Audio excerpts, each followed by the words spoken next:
já que a gente começou a falar desse assunto, vamos entrar na crítica midiática. Vamos lá, primeiro lugar aqui. Vamos começar. O debate lá da CBN é para ver como as coisas mudam rapidamente, né? A coisa. O Gripen seria um pager voador? Não, um avião caça assim, muito sofisticado. O debate na CBN. O debate na CBN foi assim um exemplo clássico. Para quem é estudioso de semiótica, linguística, análise discursiva, foi o clássico do clássico de como a grande mídia trata candidatos egressos da esquerda. Não que o Boulos seja de esquerda, né? Ele vem do PSOL, embora ele tenha vindo dos movimentos sociais, ele está muito nessa pegada aí desse progressismo liberal, tá? Mas é interessante aquela coisa de que o hábito do cachimbo entorta a boca. O Ricardo Nunes não apareceu, então o tempo inteiro o Boulos ficou lá, o fujão, tá? E principalmente aqui a Vera Magalhães foi a mais assim, então foi assim tipo um pelotão de fuzilamento que aconteceu. A Vera Magalhães de cara, como todos eles, não estavam nem aí para propostas. Toda a crítica que a grande mídia fez das eleições, ou faz dos debates, é só baixaria, não tem proposta, não sei o quê. E aí, na CBN, o que eles menos queriam saber eram de propostas. Tipo, e a Venezuela, hein? E aí, hein? Aí veio a Vera Magalhães, veio com essa aqui. O senhor está em busca desse eleitor estridente de Marçal? Por isso o senhor está elevando o tom da voz para mostrar seu adversário como fraco? Essa estratégia do segundo turno foi nesse nível. A pergunta que a Vera Magalhães fala, indagou a jornalista. A gente sabe a ligação histórica. Eu acho incrível. Esses jornalistas eles se colocam como objetivos, imparciais. Vê esse flagrante aqui da Vera Magalhães, isso nos tempos da TV Jovem Pan. É um dos momentos mais assim vergonha alheia que eu já vi da história do jornalismo. Dá uma olhada nisso aqui. E foi uma jogada de enxadrista do juiz Sérgio Moro. Eu tenho a impressão que ele, todo dia, quando chega ali, né, do trabalho em Curitiba, ele põe aquele paletó preto, a camisa preta, a gravata preta, que o Andreasa adora, num canto, e vai para um tabuleiro de xadrez e estuda qual vai ser o próximo passo do oponente dele, e aí ele dá uma encurralada. E foi uma jogada de enxadrista do juiz Sérgio Moro. Olha só que tesão recolhido da Vera Magalhães com o Sérgio Moro. Aquela camisa preta, aquele terno preto, ele chega em casa, senta diante de um tabuleiro de xadrez e pensa qual é a próxima jogada. Olha, esses são os momentos mais constrangedores. Essa foi uma das entrevistadas, uma das entrevistadoras. Então, passa-se está na rádio CBN, como imparcial, jornalismo profissional. Então, está aí o nível. Esse é o nível. Mas essa questão de buscar o voto no Marçal, de fato, é uma coisa, em termos de estratégia eleitoral, a gente tem que prestar atenção. Eu já falei diversas vezes, eu fiz referência a esse artigo aqui, que vocês estão vendo. A metamorfose do eleitor petista da periferia que decidiu votar em Dória.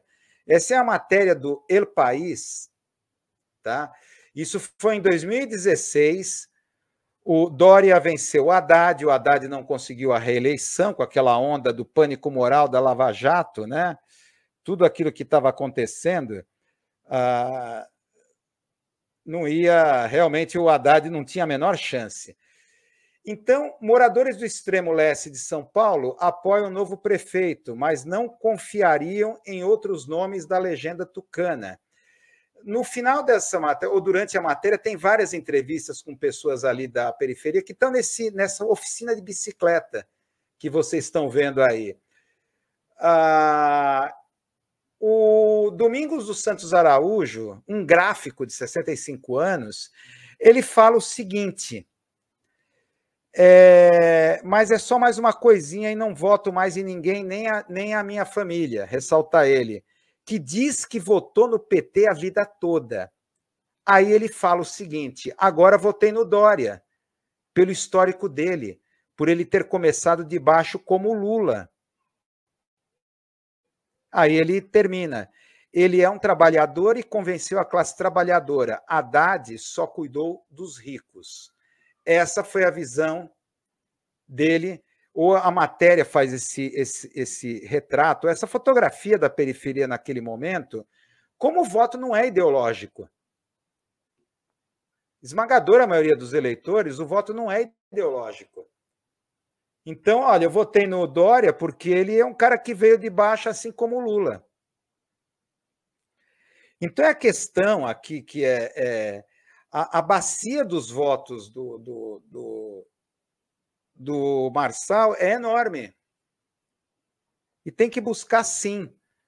Então, ele está vindo agora, né, o Boulos, né, está vindo com a estratégia aí, como deu lá na entrevista que ele deu para o Burnier, lá para o SP2, aqui o telejornal local aqui de São Paulo, da Grande São Paulo, o SP2, Uber, motoboys e empreendedoras.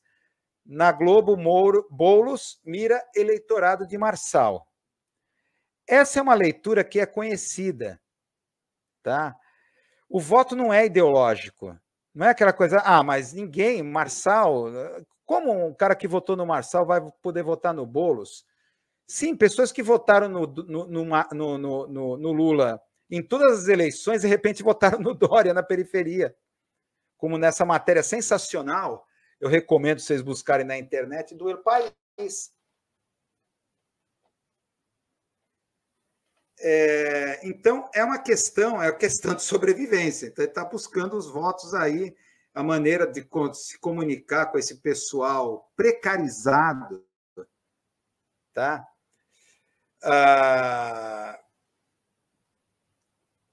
Mas vamos avançar. Aí você vê os números agora. É o seguinte, vamos fazer a dança, não é a dança da chuva, é a dança da tempestade. Está previsto na meteorologia. Eu sei que é terrível pensar dessa maneira, mas está previsto na meteorologia que pode vir aí uma nova tempestade, virada de tempo, ventos mais 100 km por hora entre sexta e sábado. Vê o resultado aqui da pesquisa Quest, que saiu hoje à tarde, intenção de voto para prefeito, estimulada e espontânea. Ricardo Nunes estava com 55%, era uma coisa 53%, caiu para 45%. Guilherme Boulos, 33%, permaneceu na mesma, mas caiu a diferença para 12 pontos. Abrindo aí, desculpe o trocadilho de novo, uma vesga de luz. Abriu uma abertura aí, né? Uma esperança. Mas o crescimento de votos em branco e nulo, 19%, junto com 3% de indecisos, que aumenta na espontânea. O que é espontânea? Não se oferece as opções. Você pergunta simplesmente em quem você vai votar. 26% de indecisos. Junto com os 8% de branco nulo, você tem aí 34%. E o Ricardo Nunes caiu mais ainda, 38%, e o Boulos 28%. A rejeição do Boulos ainda é alta, tá? Mas significa o quê? A pesquisa não colocou nenhuma pergunta associada ao apagão. Isso a gente já explicou aqui na abertura. Por quê? Porque para ser aprovado a pesquisa pelo Tribunal Eleitoral, tem que enviar 7 dias antes o questionário para ser aprovado. Então não estava, foi ainda antes, uma semana antes do evento aí do apagão. Mas a pesquisa foi aplicada aí até ontem. Então, já dentro desse contexto das consequências. Então, parece que muitos que iam votar é a minha leitura, que iam votar no Nunes, de repente seguraram, opa, eu não sei agora o que eu faço. Virou indeciso. Pelo menos na espontânea cresceu. Esses são os números de hoje, tá? Então é aquela coisa, vamos fazer a dança da tempestade. Para o caos se instaurar, é um raciocínio maldoso, assim, oportunista, realmente. É como pensar como o antigo Partido Comunista Brasileiro pensava: quanto pior, melhor. Tá? O problema é, né, se essas catástrofes todas estão ocorrendo, vai realmente fazer cair a ficha, trazer a consciência ao eleitor. Né? Essa é a minha grande questão. Mas ver aqui. É interessante como muda. Na Bela Megali, colocando assim no dia, isso aí foi dia 11, o maior temor da campanha de Nunes sobre os debates com Boulos. Então, esse artigo aqui no dia 11, mostrando que o Nunes ele vai fugir de mais debates. Ele veio com o argumento que é humanamente impossível participar de tantos debates assim, parece que estão previstos 12 debates, puta, uma coisa assim. Mas ele fala até que os marqueteiros do Ricardo Nunes estão preocupados com a questão do PCC, a associação até do partido dele com o PCC, e a violência doméstica com a esposa dele. Só que ele não sabia do que iria acontecer o apagão de São Paulo, que foi o tema do debate lá na Band. Tá? Foi o grande tema. E ficou, é uma má interpretação. Vamos devagar. O Boulos teve pelo estilo que foi o debate, as pessoas podiam caminhar livremente ali pelo estúdio e tal, ganhou de lavada. Ele olhava fixamente, se aproximava do Ricardo Nunes, até o ponto que veio aquela cena em que os dois se abraçaram, né? O Ricardo Nunes abraçou o Boulos. Que você tá olhando para mim? Que tá tudo bem com você? Sim, para mim tá tudo bem. Abraçaram tal. Muitos viram ali, sei lá, começaram a interpretar isso daqui como o Ricardo Nunes deu uma quebra, conseguiu dar uma quebrada no ritmo, né, do debate, e isso teria prejudicado o Boulos. Eu penso exatamente o contrário. Isso aqui foi a típica técnica de clinch, igual o boxe. Sabe quando o lutador está nas cordas? Ele foi levado para o corner e o adversário está batendo, ele está lá no corner. Qual é o que faz? Abraça o adversário no clinch, o famoso clinch. Né? Quando o lutador não quer muita combatividade, muitas vezes o cara já está ganhando por pontos, está muito na frente, não quer mais combate. Então dá aquele abraço, aí vem o juiz separa. Aí depois pode advertir por falta de combatividade. Foi o clinch, estava acuado naquele momento o Ricardo Nunes.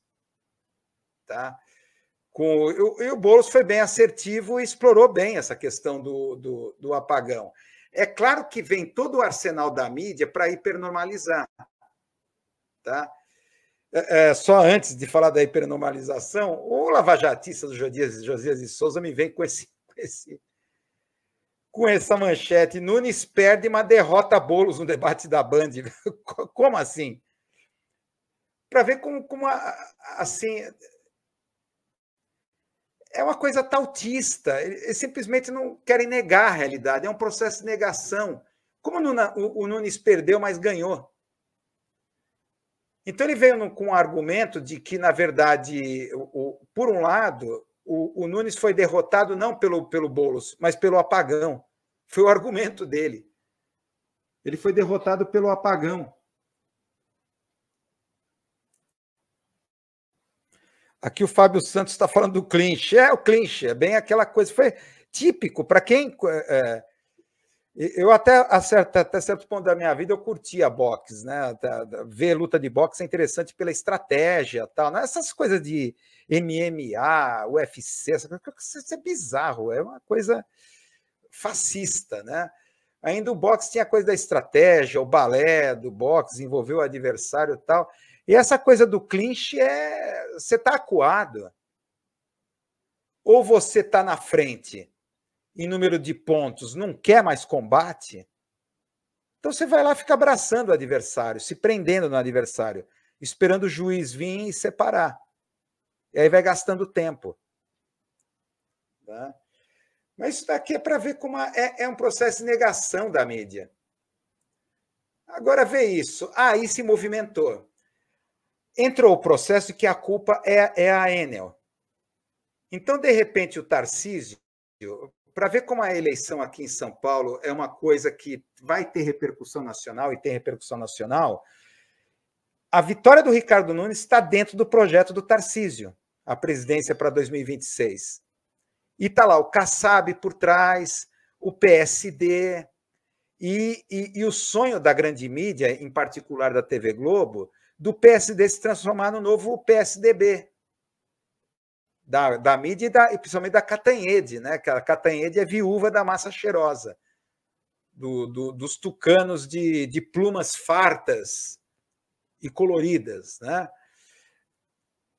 Então, essa coisa assim do bolsonarista moderado. Quer dizer, não tem terceira via, não aparece, a gente fabrica. Então, eles estão nesse processo de fabricação e a vitória do Ricardo Nunes é decisiva. Ele tem que ser reeleito para encaixar bem dentro desse projeto. E agora estão vindo com tudo. De repente, um ano depois, aí que está. Um ano depois, aconteceu a mesma coisa no final do ano passado. E agora, um ano depois, eles descobriram. A Enel é a culpada. Aí vai lá, eu vou para Brasília, eu vou acontecer, tem que haver intervenção.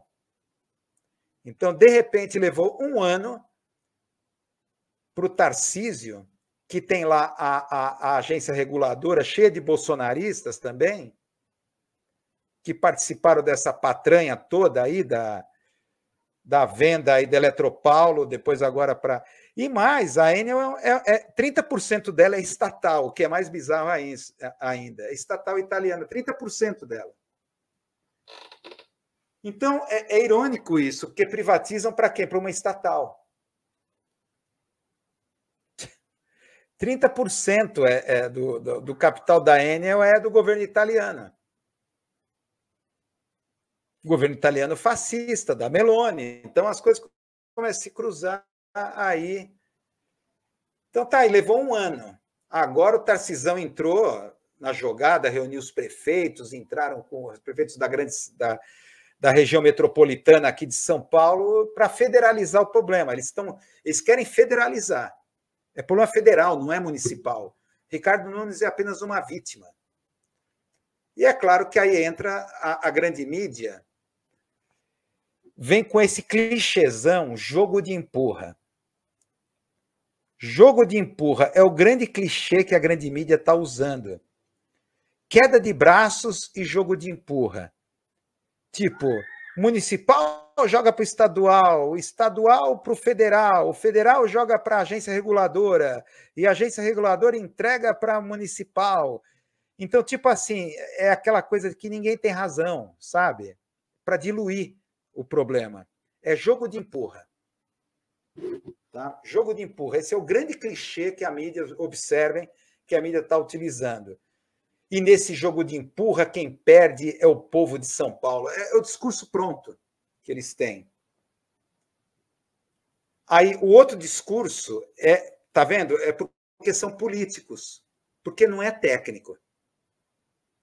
Mas foi exatamente a tecnicidade que leva à concessão. Observem isso. Quando dá ruim a privatização, eles falam em concessão. Empresa concessionária. A concessão, eles não falam em privatização, porque eles não podem macular, tornar a palavra privatização numa conotação, numa coisa de conotação negativa. Então, é concessão, agora que eles usam. E jogo de empurra e queda de braços. Tá? Então, é exatamente a tecnicidade, as discussões técnicas de economia que levaram às políticas de privatização. Agora, tudo para não enfrentar a questão principal, né? Que é a privatização. Aí me entra essa dona de casa heróica aqui. Vamos rever aqui essa dona de casa esse prefeito é um B... Sem Luiz Paulista xinga Nunes ao vivo na Globo News. Vamos vê-la novamente aqui. Vamos ver. Mas ajudar quem necessita, o que é uma luz. Aí quando chega, e esses gastos agora vai vir pra gente. É 500, 600, 700 de luz, sendo que a gente nem gasta a metade. Então, assim, esse prefeito é um bosta e é isso. A gente entende, né? E ainda termina a repórter. A gente entende a indignação. Como a gente entende a indignação? Tipo, ela perdeu o controle. A gente entende a indignação. Ainda terminou, que foi cortado. Aí ela ainda falou, a repórter. Aí aquela coisa que eu repito, que eu já falei aqui no começo, guerrilhas semióticas.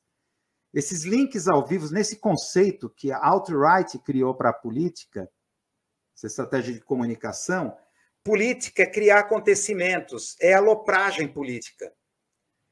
Então, esses links ao vivo, bem que poderia ser perseguido numa visão... Eu não estou dizendo... Isso não é utópico, isso já foi feito em Portugal, eu já expliquei, não vou explicar de novo o caso. Qual foi? De um caso lá em Portugal, de atrair links ao vivo e criar essas armadilhas, que se constituem uma verdadeira media prank, ou media jam, ou pegadinha. Tá? Criar um acontecimento. Que a gente sabe que esses jornalistas, esses repórteres, sabe que link ao vivo é perigoso. Então, eles escolhem aquela pessoa mais confiável para dar entrevista. Tá? Eu acho que essa repórter aí, coitada, vai tomar não sei quantas chibatadas, já deve ter tomado chibatada e colocada no gancho. Você não sabe escolher direito? Né? Então, sei lá, escolher, pegar atores, isso aí se faz em estratégias virais de marketing. Inserir, por exemplo, atores no meio de lugares, bares, baladas, tal, para espontaneamente, entre aspas, passar certas ideias, espalhar para conseguir viralizar. É o chamado marketing viral, essas experiências já foram feitas. Quer dizer, eu não estou falando que é ação de marketing, então aparece lá da vodka Smirnoff, identificado, não é isso. Tipo anônimo, atores sendo inseridos em lugares onde está lá o público-alvo para passar certas ideias. Tá? Mesma coisa, me bota ator ali, faz assim, típica mulher ou homem de bom senso de classe média.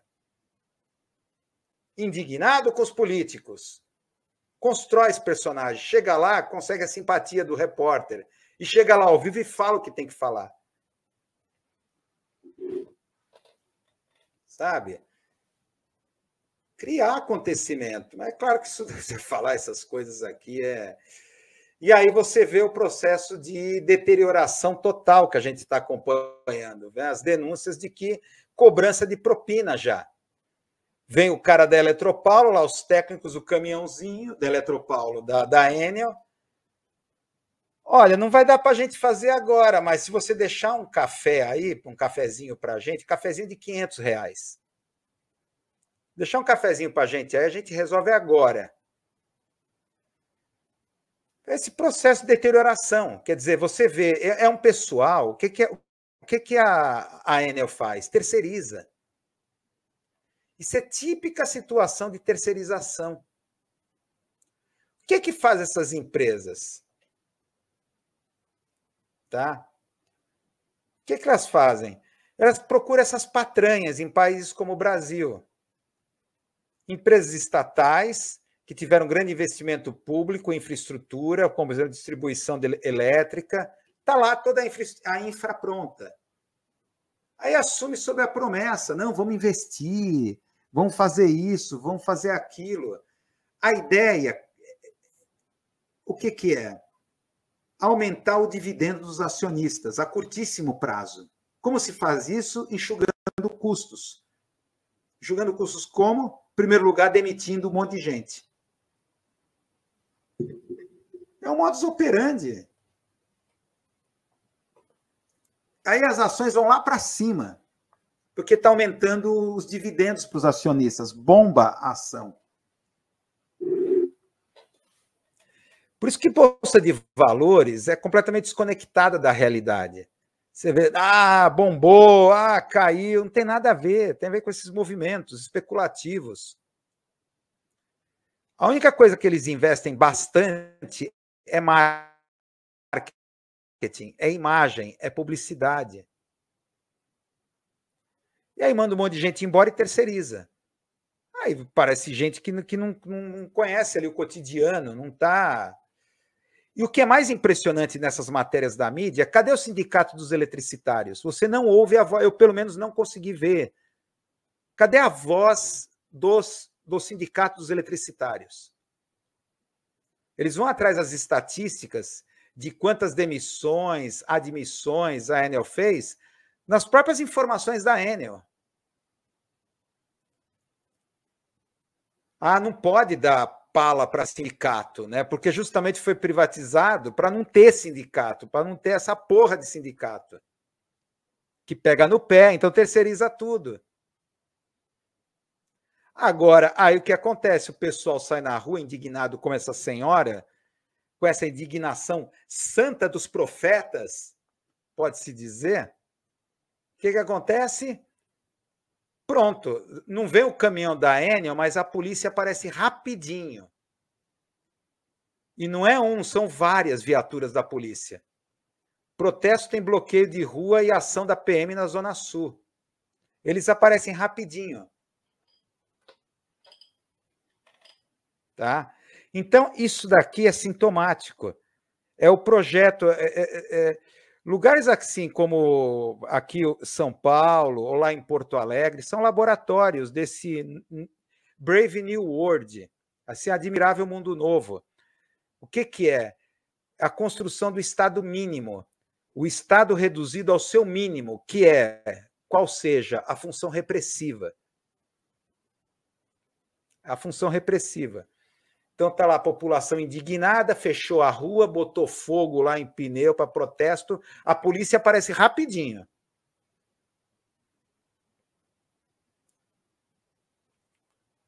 É aqui o prenúncio, né, do que está por vir.